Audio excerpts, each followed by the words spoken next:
¿Cómo están, hermanos? Muy buenos días. Yo estoy muy feliz, aunque cansado. No puedo decir que no. Igual ustedes, ¿verdad? Sé que han sido jornadas intensas y como yo viví esto ya hace muchos años, ¿verdad? La primera vez, les voy a dar un consejo. Denles a sus pastores un par de semanas de vacaciones, hermanos. Y porque aunque ellos no han estado muy al frente, no sé si se han observado eso, ¿verdad? Porque aquí el centro de atención no somos los pastores o el predicador, han sido los hermanos misioneros que han sido invitados y ustedes han hecho un trabajo excelente.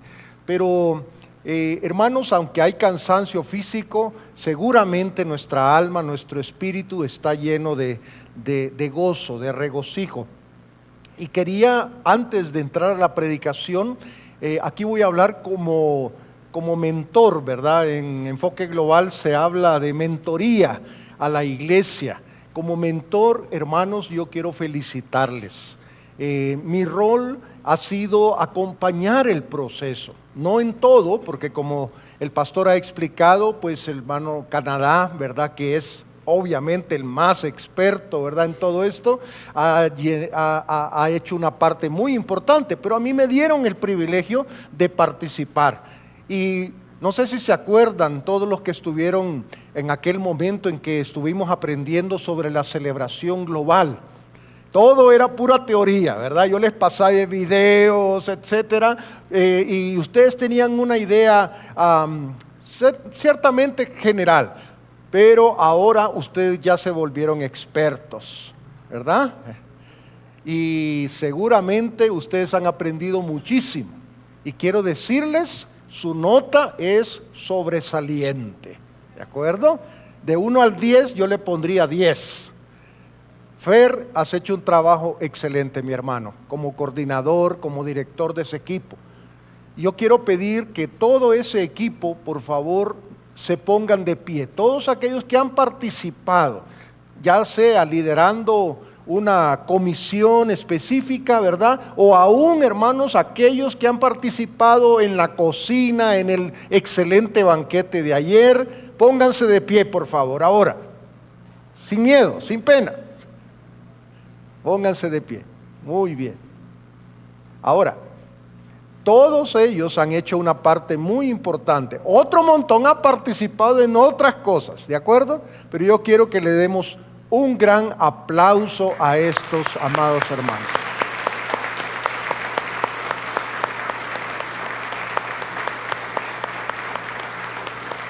Amén.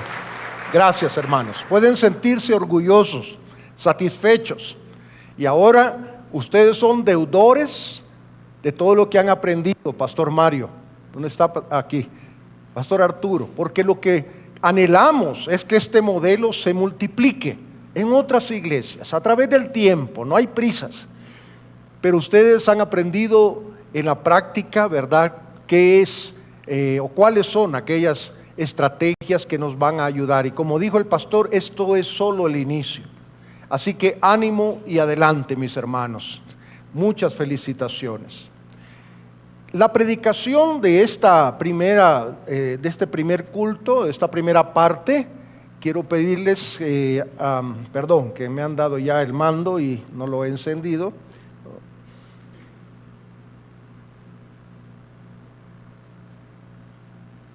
Se llama la primera predicación así, hermanos. ¿Quién soy yo, oh Dios? Vamos a buscar la cita que aparece ahí en la pantalla, libro de Éxodo, capítulo 3. No vamos a leer todo el capítulo porque es largo y además pues el tiempo es corto, pero queremos sí ir a algunos pasajes. Tenga abierta la Biblia en ese capítulo y déjeme hacer una breve introducción antes de leer. La vida de ese gran líder llamado Moisés es apasionante. Desde que ese niño nació, ustedes recuerdan las circunstancias, había un duelo tremendo en Israel, ¿verdad? A causa de la orden de Faraón de matar a los niños, pero la mamá de este bebé lo pone en una arquía calafateada, dice la Biblia, y lo pone allí en el río Nilo. Y en la soberanía de Dios, esa arquía es arrastrada por el río y llega a un punto donde por casualidad, comillas, estaba la hija de Faraón. Y ven aquel bebé, probablemente estaba llorando y les llama la atención, y entre los juncos, ¿verdad?, buscan aquella arquía y llevan a ese niño, y de pronto entonces ese niño es cargado en el regazo de la hija de Faraón, y ya ustedes conocen la historia. Su propia madre lo prohija, dice la Biblia, o sea, lo cría en sus primeros meses de vida o años probablemente, pero luego aquel pequeñito va creciendo en la corte de Faraón. Solo pensemos en ese detalle de haber podido ser asesinado a pasar a ser parte de la corte de Faraón. ¿No vemos allí la mano soberana del Señor, la mano poderosa de Dios obrando en aquella vida? Bueno, pues ese niño crece, ¿verdad? Es joven, aprende todas las ciencias de Egipto y llega a un punto donde se pone la vida de él en una encrucijada. ¿Por qué? Pues porque él se da cuenta de que él era hebreo y llega a un punto climático cuando él asesina a un guardia egipcio. Y pensando que nadie se había dado cuenta, ¿verdad?, lo entierra, pero de pronto sale a la verdad, a la luz, y él huye hacia Madián. Y por circunstancias, otras comillas, llega a un lugar, ¿verdad?, donde está Jetro y sus hijas, y allí él es adoptado para poder entender la cultura hebrea. Y allí pasa 40 años. En su primera etapa en Egipto, 40 años. 40 años más en Madián, con su esposa, sus suegros y todo aquel entorno. Pero hay un momento clave que es el que vamos a ver en este momento. En el reloj de Dios, y esa es una expresión, ¿verdad?, que tenemos que obviamente aclarar, porque Dios no tiene reloj, obviamente, para Él no hay tiempo.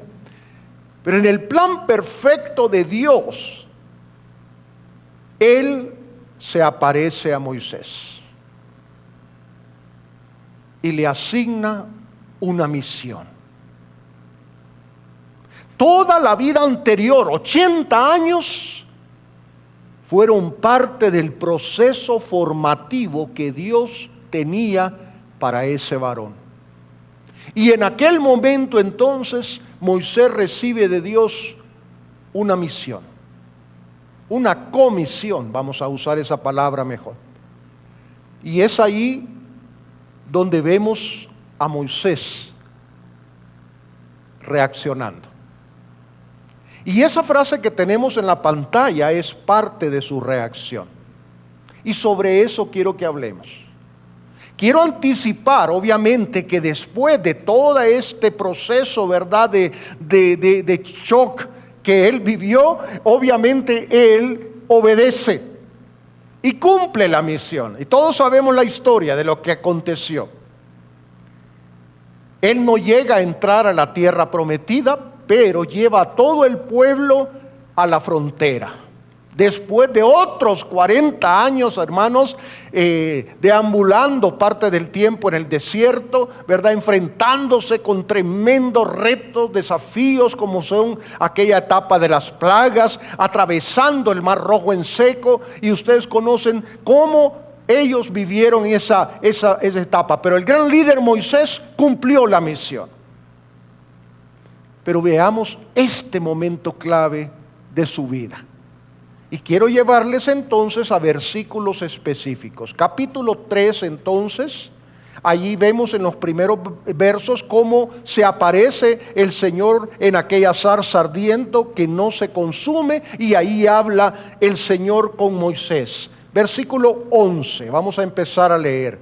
Entonces Moisés, después de haber escuchado el reto que le hacía el Señor, vamos a leer el 10 para comprenderlo mejor. Ven por tanto ahora y te enviaré a Faraón para que saque de Egipto a mi pueblo, los hijos de Israel. Ahí está descrita parte de la misión.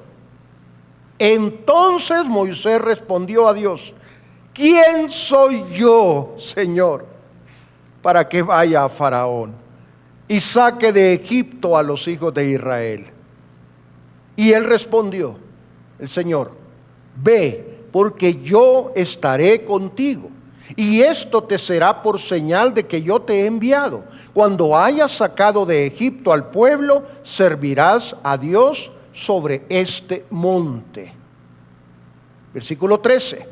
Dijo Moisés a Dios: he aquí que llego yo a los hijos de Israel y les digo: el Dios de vuestros padres me ha enviado a vosotros. Si ellos me preguntaren: ¿cuál es su nombre?, ¿qué les responderé? Y respondió Dios a Moisés: yo soy el que soy. Y dijo: así dirás a los hijos de Israel: yo soy, me envió a vosotros. Capítulo 4, verso 1.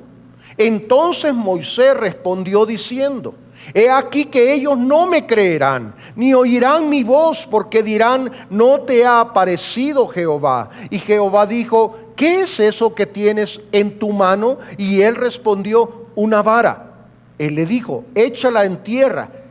Y él la echó en tierra y se hizo una culebra, y Moisés huía de ella. Entonces dijo Jehová a Moisés: extiende tu mano y tómala por la cola. Y él extendió su mano y la tomó, y se volvió vara en su mano. Por esto creerán que se te ha aparecido Jehová, el Dios de tus padres, el Dios de Abraham, Dios de Isaac y Dios de Jacob. Versículo 10. Versículo 10, capítulo 4. Entonces dijo Moisés a Jehová: ¡ay, Señor! Nunca he sido hombre de fácil palabra, ni antes ni desde que tú hablas a tu siervo, porque soy tardo en el habla y torpe de lengua. Y Jehová le respondió: ¿quién dio la boca al hombre? ¿O quién hizo al mudo y al sordo, al que ve y al ciego? ¿No soy yo Jehová? Ahora pues, ve y yo estaré con tu boca y te enseñaré lo que hayas de hablar. Y él dijo: ay, Señor, envía, te ruego, por medio del que debes enviar. Entonces Jehová se enojó contra Moisés y dijo: ¿no conozco yo a tu hermano Aarón levita, y que él habla bien? Y he aquí que él saldrá a recibirte, y al verte se alegrará en su corazón. Tú hablarás a él y pondrás en su boca las palabras, y yo estaré con tu boca y con la suya, y os enseñaré lo que hayáis de hacer, etcétera. ¿Qué observamos en estas palabras, hermanos? Vamos a retomar en un momento la reacción específica que Moisés tuvo, porque queremos en primer lugar analizar la reacción humana ante el llamado de Dios. Amados, Moisés era tal como nosotros, con debilidades. En ese momento era una persona que reaccionaba como cualquier ser humano que se enfrenta ante la gloria de Dios, ante un reto enorme que el Señor le estaba poniendo. Y él expresa las debilidades que todo ser humano experimenta cuando nosotros somos retados por Dios a cumplir una misión determinada. Ahora bien, personas reaccionan de distintas formas. Queremos hacer un breve recorrido por algunos casos. ¿Qué les parece si, sin perder nuestro pasaje, vamos al Nuevo Testamento, por favor, y vayamos a Lucas capítulo 9, versículo 57. Allí hay un pasaje muy interesante donde vemos precisamente las reacciones que la gente tiene ante Dios, ante el Señor Jesucristo en este caso. Y vea lo que dice. De nuevo, Lucas 9:57. Yendo ellos, ¿verdad? Dijeron, uno le dijo en el camino: Señor, te seguiré a donde quiera que vayas. Y le dijo Jesús: las zorras tienen guaridas y las aves de los cielos nidos, mas el Hijo del Hombre no tiene donde recostar la cabeza. Y dijo otro: sígueme. Dijo a otro, perdón, sígueme. Él le dijo: Señor, déjame que primero vaya y entierre a mi padre. Jesús le dijo: deja que los muertos entierren a sus muertos, y tú ve y anuncia el reino de Dios. Entonces también dijo otro: te seguiré, Señor, pero déjame que me despida primero de los que están en mi casa. Y Jesús le dijo: ninguno que poniendo su mano en el arado mira hacia atrás es apto para el reino de Dios. Amados, aquí vemos precisamente la dimensión que tiene el llamado que Dios nos hace. El primer discípulo, ¿verdad?, que leemos en este pasaje, él se ofrece, ¿verdad?, de una manera entusiasta, impulsiva, para formar parte del grupo de apóstoles, ¿verdad? Pero el Señor, ¿qué hace? El Señor le habla del precio del discipulado y le expone claramente las condiciones de poderle seguir a Él. No iba a tener comodidades, no iba a tener las cosas que cualquier discípulo, seguidor de un maestro famoso, ¿verdad?, iba a tener. El Señor es claro, hermanos, cuando Él nos llama y hace demandas de nosotros. El segundo discípulo expresa un deseo similar, aunque está poniendo condiciones. Y el Señor le define el costo. El Señor es claro. Este quería ir a enterrar a su padre. Y claro, nosotros pensamos: ¡ay, qué tremendo!, ¿verdad? ¡Qué duro el Señor Jesús!, ¿verdad? El pobrecito, le acababa de fallecer su papá y el Señor le dice, ¿verdad?, que no puede. Pero es obvio que el Señor nos está haciendo un contraste, hermanos, entre las prioridades. Y es muy interesante que cuando el Señor llama, el Señor también nos muestra las condiciones. El tercero, al igual que el anterior, expresa condiciones al llamado. Y el Señor le deja en claro que esta elección no se puede hacer de forma ambigua. Cuando el Señor llama, hermanos, cuando nos llama primero a la salvación y cuando nos llama también a servirle a Él en una misión específica que el Señor tiene para cada uno de nosotros, el Señor es contundente, es claro, no es ambiguo. Muchas veces nosotros ponemos condiciones. Muchas veces nosotros queremos matizar de alguna forma el llamado de Dios, pero el Señor, cuando llama, llama y define con claridad lo que Él quiere que hagamos. Y déjenme decirles algo. Usted podría pensar esta mañana: ay, pastor, pero ¿cómo me va a llamar Señor a una misión como la de Moisés? ¿Verdad?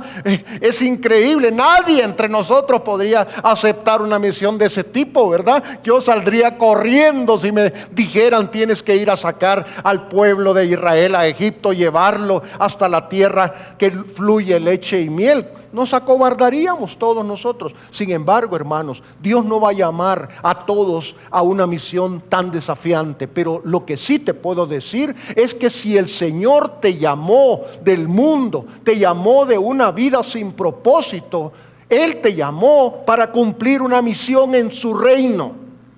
Eso sí tienes que tenerlo claro. Y Dios quiere usarte como usó a Moisés, con su personalidad, con sus dones, con sus capacidades, con su historia de vida. Que en el caso de Moisés tenemos, hermanos, nada más y nada menos que a un asesino. Y Dios lo toma y lo usa para su gloria. Y eso es lo que Él quiere hacer contigo, usarte para cumplir un rol en el reino de Dios. Y es muy importante que nosotros podamos entender que hay que descubrir, hay que clarificar a medida que avanzamos para qué Dios me está llamando, qué Él quiere que yo haga. Y déjenme decir algo, muchas veces Dios nos llama a roles sencillos primeramente, a roles, ¿verdad? No sé, escuchaba el otro día que había una familia que iba hasta, ayúdenme con el nombre de la obra que están abriendo en su Judea. Tecuanipan, perdón hermano, se me olvida siempre. Que iba a Tecuanipan y su rol era preparar todo, ¿verdad? Las sillas, etcétera, para que todo estuviera preparado. ¡Qué lindo, hermanos! Ese es un rol. Y cuando somos fieles en lo poco, Dios nos va poniendo en lo mucho. Y qué bonito es cuando la iglesia comprende que Dios no les ha llamado, hermanos, y perdón si esto resulta un poco ofensivo y chocante, para venir solamente a escuchar palabra los domingos, para que usted pues dé su diezmo y ya ahí acabó todo, y usted, ¿verdad?, solo está esperando que el Señor Jesús vuelva y su vida no tiene nada de conexión con la expansión del reino de Dios. Amados, eso tiene que cambiar. Cada uno de nosotros es llamado por Dios con un propósito. Y Dios quiere usarte. Quizá al principio la misión que te va a asignar sea sencilla, pero a medida que tú avanzas en la obediencia, Dios te va a ir dando más y más retos y desafíos por cumplir. Pero ¿qué es lo importante? Estar preparado. No empezar a poner excusas como ponían estas personas. No a poner antes que al Señor a otras cosas en tu orden de prioridades. Sin embargo, tenemos que decir también que en la Biblia se nos muestran ejemplos de grandes siervos de Dios, ¿verdad?, que reaccionaron de una manera parecida a la de Moisés. Vamos a hacer un rápido repaso. Por ejemplo, Gedeón. No sé si logran leer la letra, pero por el tiempo queremos poner ahí en la pantalla. Dice: mirándolo Jehová le dijo: ve con esta tu fuerza y salvarás a Israel de manos de los madianitas. ¿No te envío yo? Gedeón le respondió de nuevo: ay, Señor mío, ¿con qué salvaré yo a Israel? He aquí que mi familia es pobre en Manasés y yo soy el menor en la casa de mi padre. ¿Notan la reacción? Yo no puedo. Yo soy pobre. Soy el más pequeño de la casa. Y eso en el contexto de la cultura de ellos pues era muy significativo. No era el primogénito ni el segundo, era el último. O sea, yo no sirvo para nada. Señor, ¿cómo me estás escogiendo a mí para esta labor tan tremenda?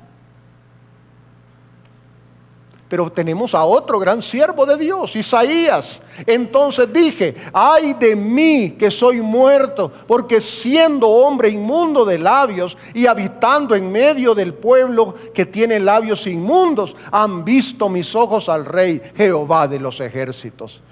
En el caso de Isaías, su reacción es muy válida. Él se daba cuenta de su condición moral, espiritual. Él dice: yo soy hombre inmundo de labios. ¿Cómo voy a cumplir ese rol que Dios me ha dado? Y probablemente tú estás pensando: pastor, mi vida en el pasado fue terrible, ¿verdad? Aún yo no logro superar algunos malos hábitos que tengo. Todavía me cuesta superar problemas, ¿verdad?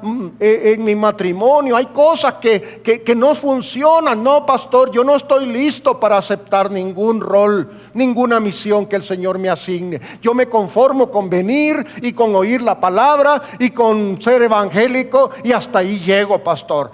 No quiero más. Es probable que tú estés reaccionando de esa manera. Jeremías dice: y yo dije: Señor Jehová, he aquí no sé hablar porque soy niño.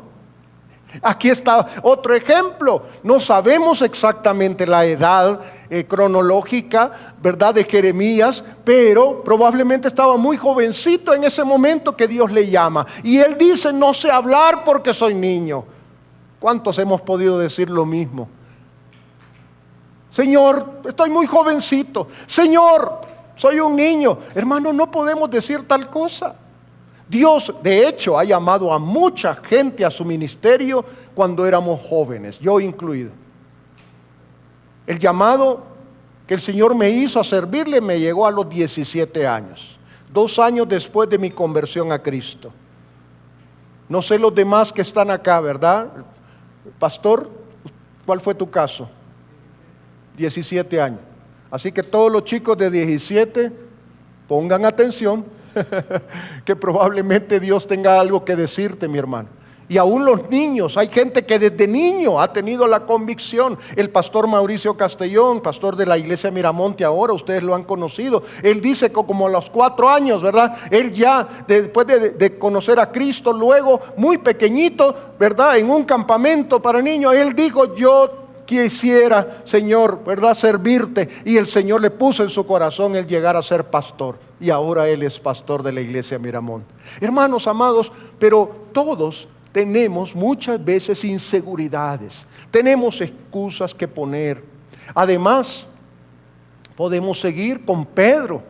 Viendo esto, Simón Pedro, después de que ellos habían estado pescando toda la noche y el Señor les dice, echad las redes a este lado, y dice que cogen tantos peces que los suben en dos de sus barcas y casi se hundían. Y dice, Pedro cayó de rodillas ante Jesús diciendo, apártate de mí, Señor, porque soy hombre pecador. Pedro comprendió, hermanos, su condición humana. Se arrodilla y le dice, Señor, tú eres Dios y solo Dios puede hacer este milagro. Señor, yo soy hombre pecador. Y yo les pregunto, ¿era pecador Pedro? Pues sí, era pecador.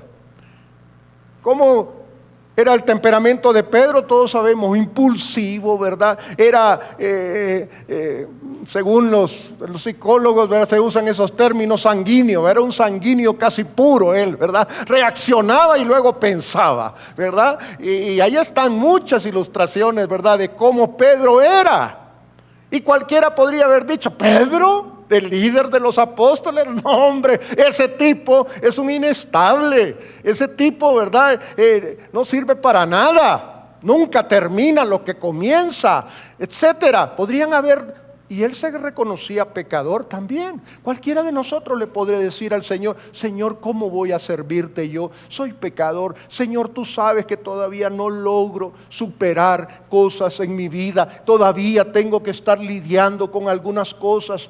Hermanos, Pedro también, hasta cuando el Señor ascendió a los cielos, Pedro todavía tuvo que enfrentar su propia realidad de hombre pecador. Pablo, él dijo, ¿quién eres, Señor? Y le dijo, yo soy Jesús, a quien tú persigues. Dura cosa te es dar coces contra el aguijón. Él, temblando y temeroso, dijo, Señor, ¿qué quieres que yo haga? Temblando y temeroso. ¿Quién era Pablo, hermanos? ¿Era un hombre santo, perfecto? No, era un hombre religioso. Muchos de nosotros venimos de un contexto religioso. Hemos conocido todo lo que es la iglesia tradicional, yo incluido. Yo hasta los 15 años, hermanos, fui de la religión tradicional. Mi mamá me llevaba siempre, hermanos, desde chiquito, ¿verdad? Era guadalupana mi madre y me llevaba todos los meses de diciembre, hermanos, a lo que es allá nuestra propia iglesia, ¿verdad? De la Virgen, y allí iba yo vestidito de indio, ¿verdad? Muy bien portadito, ¿verdad? Y allí nos llevaban, hermanos. Yo crecí así como muchos de ustedes. Pablo fue un hombre religioso y Pablo consintió en la muerte de Esteban. Fue copartícipe en esa muerte y con muchas cosas terribles ahí en su vida. Pero hermanos, Dios le dio una misión a Pablo y a todos estos grandes siervos. Y a pesar de sus imperfecciones, a pesar de sus dudas, ellos estuvieron dispuestos a obedecer. Pero no nos olvidemos de Moisés. Y muy brevemente, ¿qué hizo Moisés? Nosotros lo vimos en nuestro pasaje. Volvamos a nuestro pasaje en Éxodo. ¿Se dieron cuenta, hermanos, cómo se comportó él? Cuando él recibe el reto de parte del Señor, varias excusas. Primero, y ya no vamos a releer todo el pasaje, procura descalificarse por su falta de autoridad, ¿verdad? Y allí tenemos versículo 11, ¿verdad? Entonces Moisés respondió a Dios: ¿quién soy yo para que vaya Faraón y saque de Egipto a los hijos de Israel? Excusa. Muchas veces nosotros le ponemos ese tipo de excusa. ¿Quién soy yo, Señor? Si yo solamente tengo un tiempito de haber aceptado al Señor. Señor, si yo nunca he servido en la iglesia, ¿cómo me estás pidiendo hacer esto, cumplir esta misión? Además, en segundo lugar, vemos que él dice no saber a quién representaba, y Dios lo reviste de sus propias credenciales. Versículo 13 dice: dijo Moisés a Dios: he aquí que llego yo a los hijos de Israel y les digo, el Dios de vuestros padres me ha enviado a vosotros. ¿Cuál es su nombre? ¿Qué le responderé? Excusas. Además, continúa, y en la tercera excusa que pone, afirma que su historia sería puesta en duda y que entonces Dios le da esos poderes sobrenaturales, ¿verdad?, que vemos en la palabra. Entonces Moisés respondió diciendo: he aquí que ellos no me creerán ni oirán mi voz, porque dirán: ¿no se te ha aparecido Jehová? Y sigue poniendo excusas, hermanos. Y la cuarta, ¿verdad?, que aparece en el pasaje, él se define como tardo en el habla, torpe de lengua. Ahí lo pueden ver en el versículo 10, ¿verdad? Y entonces dijo Moisés a Jehová: ay, Señor, nunca he sido hombre de fácil palabra, ni antes ni desde que tú hablas a tu siervo, porque soy tardo en el habla y torpe de lengua. ¿Cuántos no han dicho, Señor, verdad, yo no sé hablar? Cuando se trata de evangelizar, hermano, me tiemblan las piernas, ¿verdad? Yo tartamudeo, yo no sé qué decir, ¿verdad? No, yo no sirvo para eso, yo no sirvo para compartir mi fe. Y el colmo, hermanos, es cuando Moisés hace enojar al Señor. Esto es de los pocos pasajes donde vemos, hermanos, el enojo de Dios. ¿Y sabe quién le provocó a enojo? El gran siervo Moisés. Y le dice, ¿verdad? Y esa es la última cosa. Intentando escapar de su llamado, le pide a Dios que envíe a cualquiera, ¿verdad?, que le ayude hablando.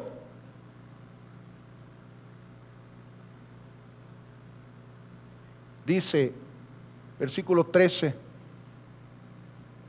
y él dijo: ay, Señor, envía, te ruego, por medio del que debes enviar. Paremos aquí.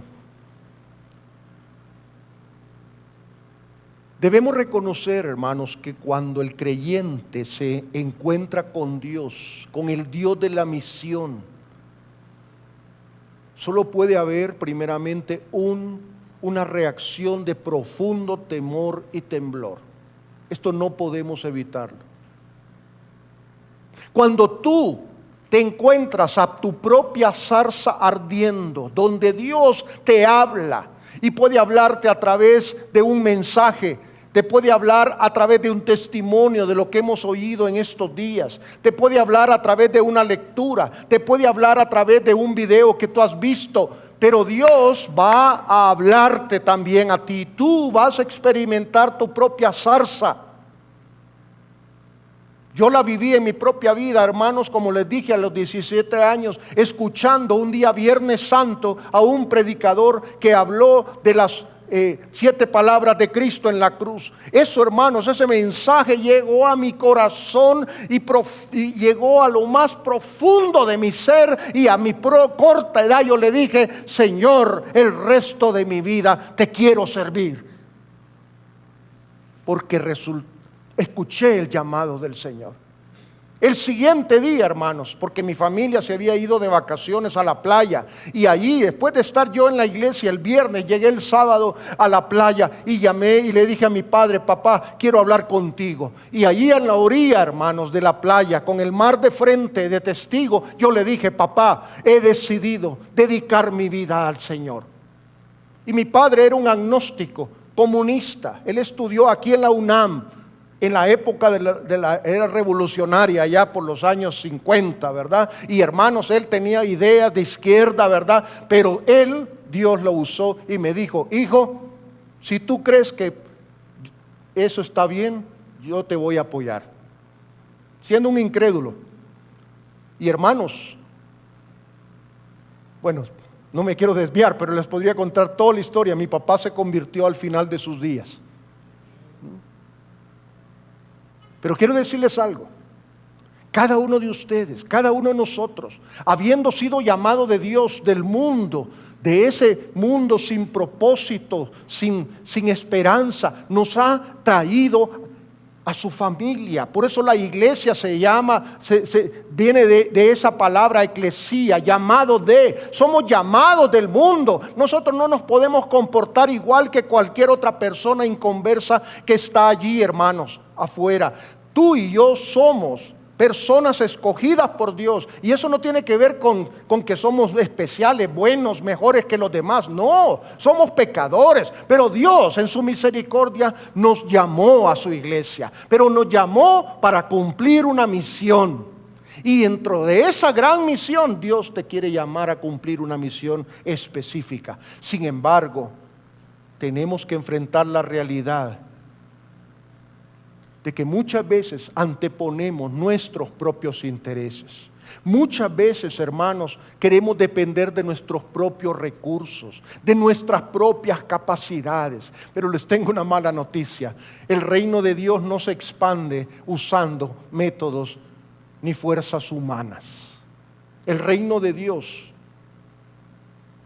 se expande cuando hombres y mujeres se dejan usar por Dios, y el santo poder del Señor nos usa para cumplir la misión que Él nos encomienda.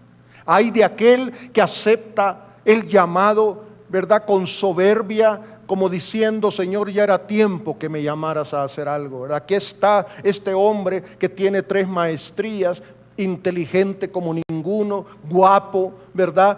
Una hermosa familia. ¿Cómo es posible que no te habías fijado en mí, Señor? Quien pretenda servir en la misión con esa actitud, obviamente el Señor lo va a descartar. Dios busca hombres que digan: Señor, aquí estoy yo, pecador, soy incapaz, soy débil, soy imperfecto, Señor, me tiemblan las piernas, pero en tu nombre, Señor, yo voy a aceptar tu reto, tu desafío en mi vida. Y eso nos lleva, hermanos, a un segundo punto que lo voy a hacer rápido, porque en realidad lo es. Quiero que veamos también cuál es el privilegio de la obediencia al llamado de Dios. Debemos tener claro que es Dios quien nos llama. Las personas nunca están preparadas para la misión con la cual Dios nos involucra. Y el llamado a servir no va a llegar a una hora determinada, ¿verdad? En un espacio específico, en el tiempo y en el espacio. Muchas veces llega, hermanos, de manera sorpresiva, de manera repentina. Seguramente Dios te ha hablado en estos días, y Dios ha usado a gente que a lo mejor ha venido desde el otro lado del planeta, literalmente, para hablar una palabra que llegó a tu corazón y lo cautivó, y tú dices: Señor, yo quiero servirte, yo quiero aceptar el reto. Y el pastor habló y va a comentar de esos retos que se están poniendo delante de ustedes. Ir a Irak, el hermano habló de dar un medio pasaje para ir a Irak a un joven de la iglesia. Yo les digo: ¿por qué no mandan en lugar de 1? Pues manden 5. Ustedes pueden, hermanos. Ustedes tienen recursos. Yo solo me quedé mirando hoy tempranito los carros que están parqueados ahí. Yo no veo ninguna carcacha, así se dice aquí, una carcacha vieja ahí, ¿verdad? No, yo veo carros buenos. De hecho, si alguno ya no quiere el suyo, pues a mí me haría falta, ¿verdad? En El Salvador, que ya el mío está bastante viejito. Pero hermanos, Dios tiene recursos para ir a Irak, para ir a Perú, ¿verdad? El hermano les hizo un reto ¿verdad? Y para aquí en su propia Jerusalén, en su propia Judea, ustedes tienen, hermanos, opciones para empezar a servir. Dios ya no quiere que usted esté sentado allí solo escuchando el día domingo. Dios quiere que usted salga de las cuatro paredes para aceptar la misión específica que el Señor le tiene. Pero Dios tiene que llamarle a usted. Además, debemos tener claro el privilegio de la obediencia, mis amados. Debemos agradecer a Dios por no permitirnos ser copartícipes en nuestro llamado. ¿Qué quiere decir esto? Hermanos, nosotros muchas veces no vamos a escoger dónde Dios nos quiere usar. Porque si tuviéramos ese privilegio de decir, ¿verdad? Que a dónde, ¿verdad? Que Dios nos dijera, hijito, ¿y a dónde tú quisieras cumplir la misión? Ay, pastor, a mí me encantaría, ¿verdad? Ir a este sector de la ciudad, allí, ¿verdad? En un ambiente, ¿verdad? Muy cómodo, ¿verdad? En el club social tal, ¿verdad? Allí voy a ir conociendo gente, me encantaría, pastor, o Señor, que tú me bendijeras, ¿verdad? Con dinerito para que podamos llegar a esos sectores sociales, etcétera. Así escogeríamos seguro, pero no, hermanos. Moisés no escogió lo mejor. Dios lo llama y le dice, vas a ir a donde Faraón, y él sabía lo que implicaba. Vas a sacar a ese pueblo y lo vas a llevar a la tierra que yo les he prometido. Mis amados, no era nada fácil. Tú y yo no vamos a poder ponernos en el plan de decirle a Dios lo que creemos que nos conviene. Tú debes de estar dispuesto a la obediencia. Además, no somos copartícipes porque nosotros no tenemos nada que ofrecer. Todo lo que tenemos para ofrecer tiene la marca del pecado, hermanos. Y este llamado de Dios le exigió a Moisés y a cualquiera el resto de sus vidas. Y en el caso de este gran siervo de Dios, le implicó un sacrificio a niveles insospechados para nosotros. El llamado muchas veces implica sacrificios, sí. Hay veces que nos equivocamos. Ayer en los momentos aquí, ¿verdad?, de compartir testimonio, un hermano dijo, yo tengo que reconocer que yo me equivoqué al inicio, ¿verdad? Y estaba él tan entusiasmado en esa etapa de su ministerio, pues que descuidó aún a su familia. Son errores que debemos corregir. Sin embargo, Dios pide una cuota de sacrificio muy alta también. Aquellos que hemos servido a Dios, hermanos, aquellos que hemos podido obedecer, hemos vivido momentos difíciles, pero obedecer, hermanos, es un privilegio maravilloso.